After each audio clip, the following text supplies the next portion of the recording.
Dear students, kindly take out Standard 6 Social Science, Chapter 11, New Empire and Kingdoms.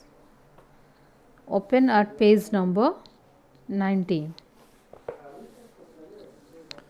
Children, we already know after the Maurya Empire declined, the Kushanas and the Satavahanas established the powerful kingdoms. Now we will read Gupta dynasty, Samudragupta, the post-Gupta period, Harshavardhana, the Chalukyas, Pallavas, Pulakeshini II. So let's begin the chapter. We have studied in the previous chapter that the Mauryas were succeeded by a number of native and foreign rulers. But after the fall of the Kusanas in the north and the Satavahanas in the Deccan, many independent states came up in India. These states were always at war with one another. Very less is known about this period, hence, it is called the Dark Age of ancient history. But in the beginning of 4th century CE, these small kingdoms began to unite and Magadha again became powerful under the Gupta dynasty, and the rise of Gupta Empire marked the golden era in the history of India. Gupta dynasty, the golden age. In the 4th century CE, one of the biggest empire in Indian history was established, the Gupta Empire. This dynasty controlled the destiny of the most of the northern India for more than 200 years. The Gupta dynasty set up their capital at Pataliputra. The Gupta rulers were great conquerors and good administrators. They checked the infiltration of foreign tribes and established political stability. This period witnessed glorious achievements in art and culture, literature and technology. Hence, it was called as the Golden Age. Rulers of the Gupta dynasty. The Gupta dynasty was founded by Maharaja Sri Gupta. He was succeeded by Ghotatkacha. After Ghotatkacha, Chandragupta I came to the throne. Chandragupta I, Samudragupta and Chandragupta II were the great rulers of this dynasty. During the reign of Chandragupta I, the Gupta Empire rose to prominence. Second, we will discuss Chandragupta I, CE 320, CE 335. Chandragupta I was the most significant ruler of Magadha, as his inscriptions show that he was the first Gupta king who adopted the grand title of Maharaja Dhiraja, which means the king of kings. Such titles later on signified imperial power. And status. He regained the importance and prominence of Magadha, which had lost importance during the Kushana period. It was rich in minerals. He occupied the fertile Ganga valley, which made him powerful. Chandragupta I married to Linchavi princess Kumari Devi and got Pataliputra as part of his dowry. He expanded his empire from Magadha to Prayag. His other notable achievements was the start of the Gupta era, the first year of which began on February 26, 320 CE. Next, we will see, children, Samudragupta 335 to 375 AD. Samudragupta was the son of Chandragupta I. He extended his kingdom from the Himalayas to the river Narmada in the south and from the Brahmaputra in the east to Yamuna in the north. The Allahabad pillar inscription, which is known as the Prayag Prasasti, clearly states that Samudragupta never knew any defeat. For his valor and impressive string of conquests, he is called the Napoleon of India. A pillar inscription of Allahabad gives valuable information of his reign. This was composed by his court poet Harisena in Sanskrit. This inscription is of a special kind known as a prasasti. It is a word that comes from Sanskrit and means in praise of. Court poets often wrote accounts in which they listed the achievements of the king and praised him. The pillar inscription of Samudragupta is one such prasasti. It is the main source of information of the reign. Samudragupta was not just a great warrior but also a multi-talented personality. He was also a poet, scholar and musician. Many of his coins show him playing veena. Samudragupta's coin. He had also been called Kariraja. He was also a great patron and lover of art and literature as well.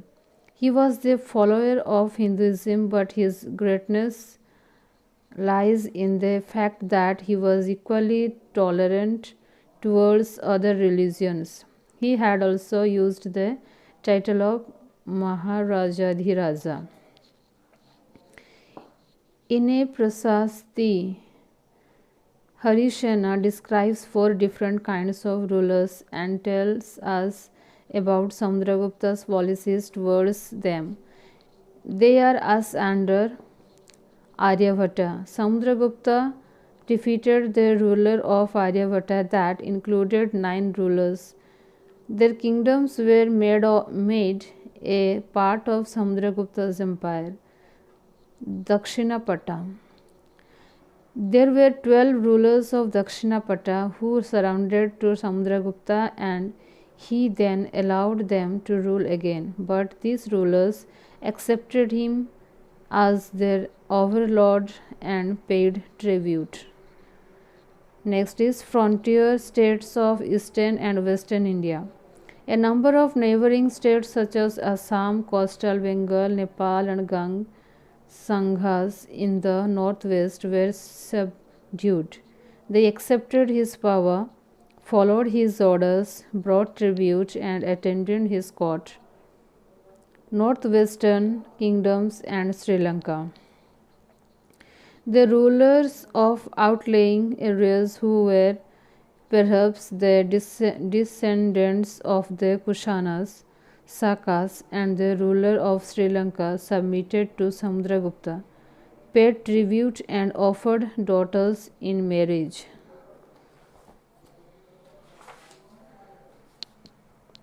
Chandragupta II, CE 375 to 415. Chandragupta II was the son of Samudragupta. He was also known by the name of Vikramaditya. He took the title of Vikramaditya due to his achievements in literature, culture, art and science. He defeated the Sakas and took control of the parts of Broch, Cambay and Sopara. Conquests of Chandragupta II have been described in a pillar inscription at Mehruli. He conquered Bengal and extended his control on all sides of India. He was the first Indian king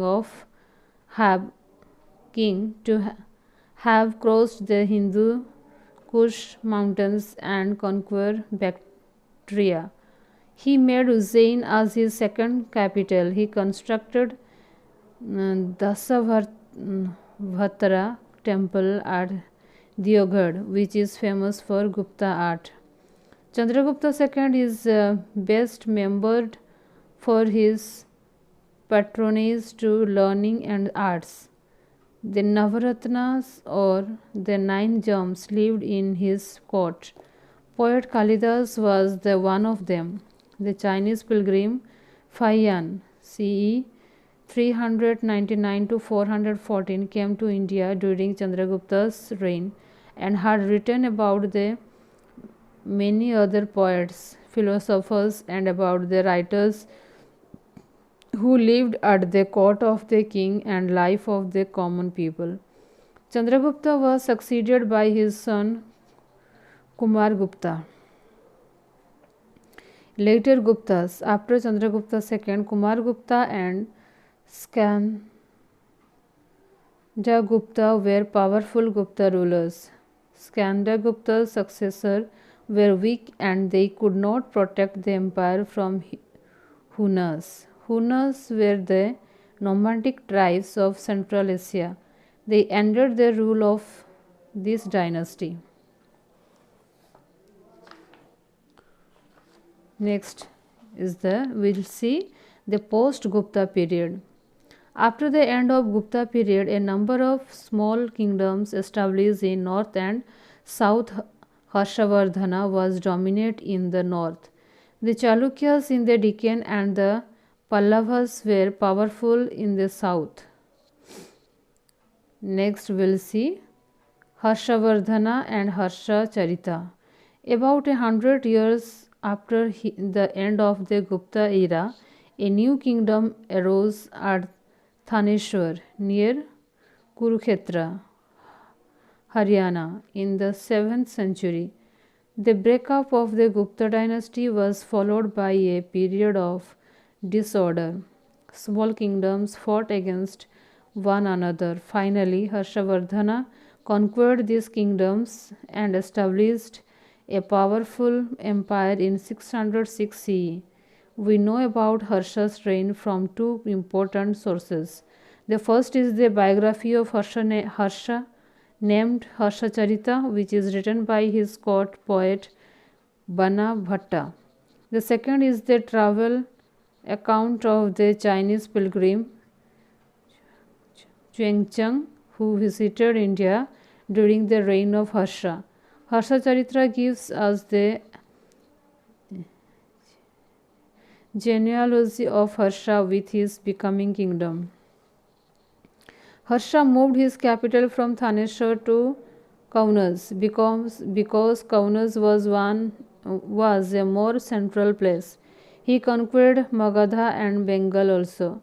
With the help of his large army, he conquered many parts of North India, eastern Rajasthan and the Ganga Valley as far as Assam. He led a powerful army against the kings of the Deccan but was defeated by the great Chalukya king. Pulakarshini II, Banabhatta has said that Harsha was never the same after this setback. It is said that Harsha became a Buddhist in his later years and made efforts to popularize Buddhism, but he still remained liberal in his outlook and respected other faiths. Harsha was a great scholar and patron of learning. He also gave financial support to the university at Nalanda, Bihar. Nalanda was a famous center of higher education and Buddhist learning. Xuanzang has given a vivid description of Harsha's assemblies. He also held an assembly or a religious festival after every 5 years at Prayag. One such assembly was held in 643 CE and was attended by Xuanzang. He held the 5th Buddhist council in Kaunas in 641 CE. Harsha died in 641 CE. After his death, no one could keep the empire united. The vast empire gradually disintegrated and fell to pieces. With his death, the glory of ancient India was set forever. Okay, students, thank you.